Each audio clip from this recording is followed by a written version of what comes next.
Hi, my name's Phil. I like talking about politics, and in this video I'd like to discuss my thoughts on the main questions in PMQs as usual, as Keir Starmer accused the Tories of becoming the political wing of the Flat Earth Society, and Stephen Flynn urged Sunak to promote the idea of using our position on the UN Security Council to push for a ceasefire in Israel and Gaza.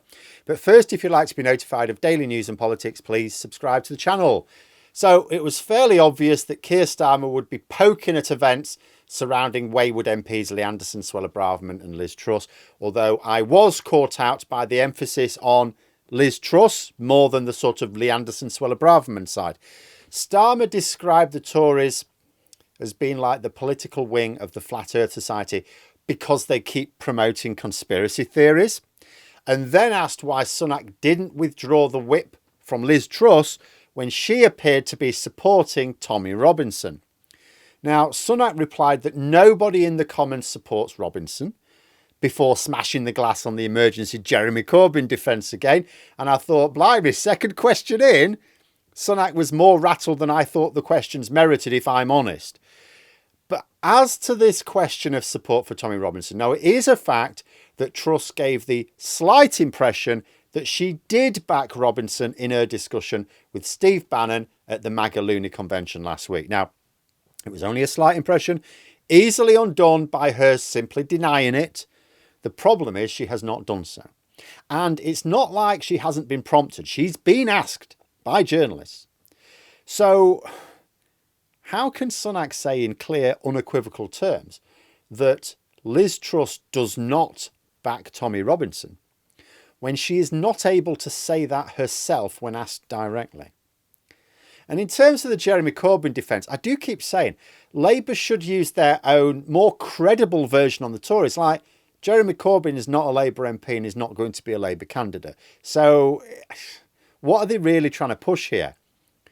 Whereas Labour can credibly claim that if the Tories win the upcoming election, they want to make either Boris Johnson or even Nigel Farage their leader and make Liz Truss the Chancellor. I mean, consider the popularity ratings of various politicians. Ipsos published a poll of them today. And I maybe should call them unpopularity ratings. They're all negative.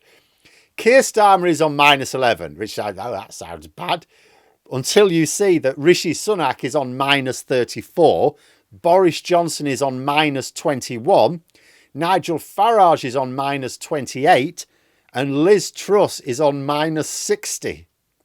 Yes, that's right. Liz Truss, the leader of popular conservatism, is about as popular as a fart in a broken lift. And speaking of Nigel Farage, Starmer, once he'd finished going on about Truss, spent a couple of questions finishing off asking, well, three really, why the Tories, who once tried to fight Nigel Farage, are now embracing him. Again, you could tell that Sunak was uncomfortable with this line of questioning because he didn't even answer it at a tangent. Like, there was one response where he talked about the cursed Rochdale by-election this week. I keep forgetting about that. My brain keeps rebelling, going, no, it's not happening. It's happening tomorrow. And in the other, he was bringing up the circumstances surrounding the SNP's Opposition Day debate last week. It's like, but at no point did he really take the questions either head on or even at an angle. He wouldn't even say, when asked directly, if Nigel Farage fits with Tory values. Now, I'll be honest, I've said before, I did not think this would be quite the line of questioning from Starmer. I expected him to poke at the divisions within the Tory party over Lee Anderson, with a strong emphasis on why Braverman was not facing disciplinary action, because there are a lot of Tory MPs. Well, there are Tory MPs who recognise that Islamophobia is a problem in the Conservative Party, right? And they want something done about it. There are even some who are publicly saying so. But there are also Tory MPs who seem greater in number, who think Sunak made a mistake withdrawing the whip from Lee Anderson and are happy to say so. And in point of fact, although Sunak dodged almost all of the points Starmer was raising, the one relevant thing he didn't seem to mind saying was that it was appropriate to withdraw the whip from Anderson for what he said. In fact, actually, although it's a slightly different topic, I'm not going to bog down to it here. Anderson and Sunak seem to be digging their heels in here. Sunak seems to be quite happy to say, no, it was entirely appropriate to withdraw the whip from Lee Anderson. And Lee Anderson seems to now think he's in a really strong position. He's getting a bit belligerent. Except, of course, Sunak's line was a bit of a departure from the official line up until this point. The official Conservative line, as explained by the Deputy Prime Minister on Sunday and the Prime Minister on Monday, is that Lee Anderson had the whip withdrawn, not for what he said, but for refusing to apologise. But Sunak today seemed to say it's for what he said. So I expected Starmer to push this, but he had decided that actually Truss and Farage were the major levers here. They were more useful. And to be fair, for reasons I can't quite fathom, they seem to be. Sunak really didn't want to talk about either Truss's behaviour last week or the relationship between Farage and the Tory party.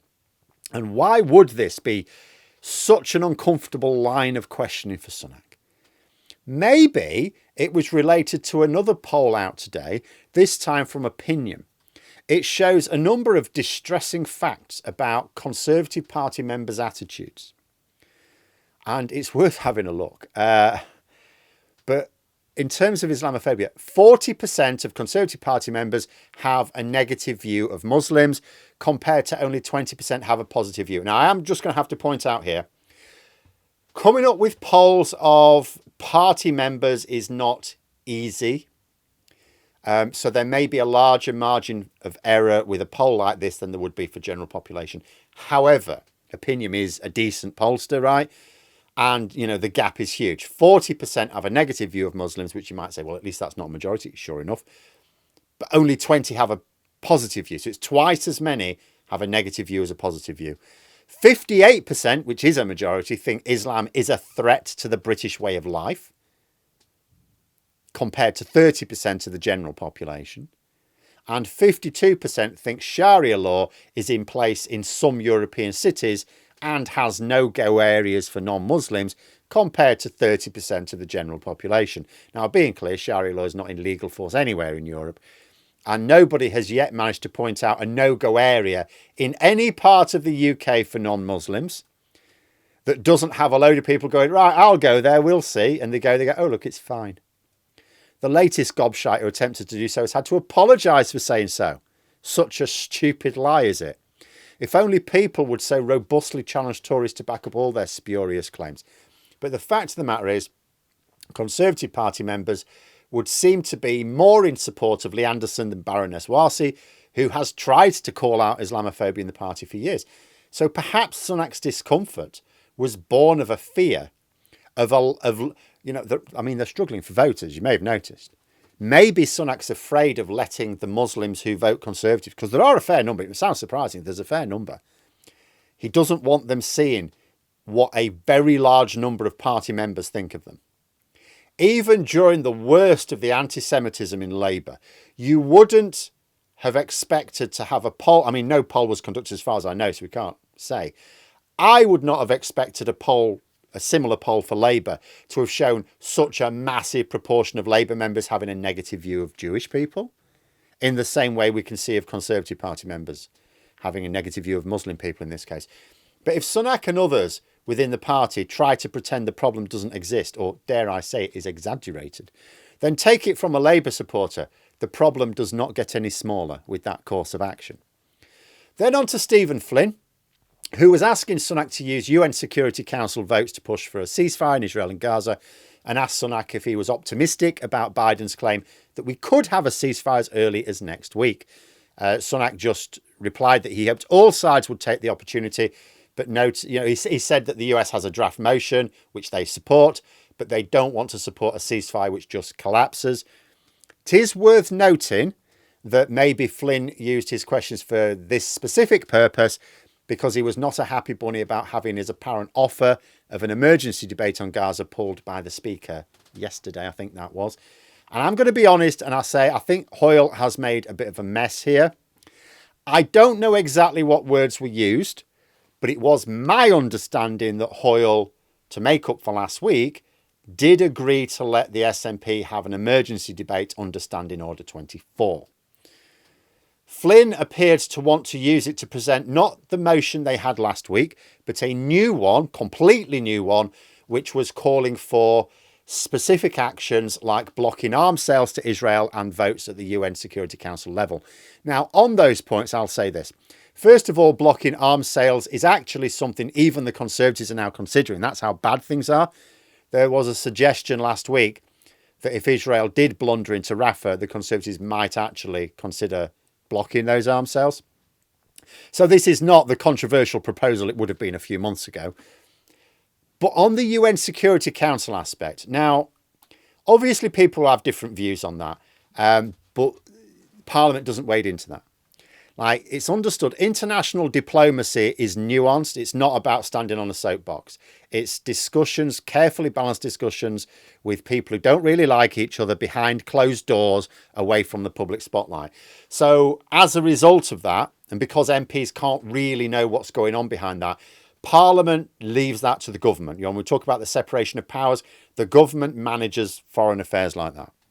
Parliament, of course, can have its say on aims and objectives, which is what last week's debate was about, what they want to see. But it doesn't tell the government exactly what concrete action to take, because that would weaken those behind closed doors diplomatic efforts, almost all of which are completely unknown even to MPs. So Hoyle withdrew his offer of the debate. It was a little ambiguous. He did say he didn't have to give his reasons, but he gave them. I got the impression it was partly on that basis. But I would also say if Hoyle had conditions, I think he should have made them clear to Flynn at the time of the offer, because it's an incredible mess to have offered the SNP this emergency debate and then said, oh, no, you're not having it because you're not behaving yourself. Yeah, the SNP are just pushing this for party political reasons, absolutely. And it is all just exposing how unfit for purpose, you know, parliamentary procedures are now. You know, we're going to need reforms which go beyond simply making sure we have a more representative system here. But, and also I will say, despite the mounting number of MPs saying they want Hoyle removed, the Tories as a whole are not going to back it. Would be madness. To remove Hoyle is to say that Parliament is justified in removing a speaker because they disagreed with a single decision that he or she made and was entitled to make. That would set a very bad precedent. Because the next speaker, it alternates between Labour and the Conservatives, the next speaker is due to be a Tory speaker.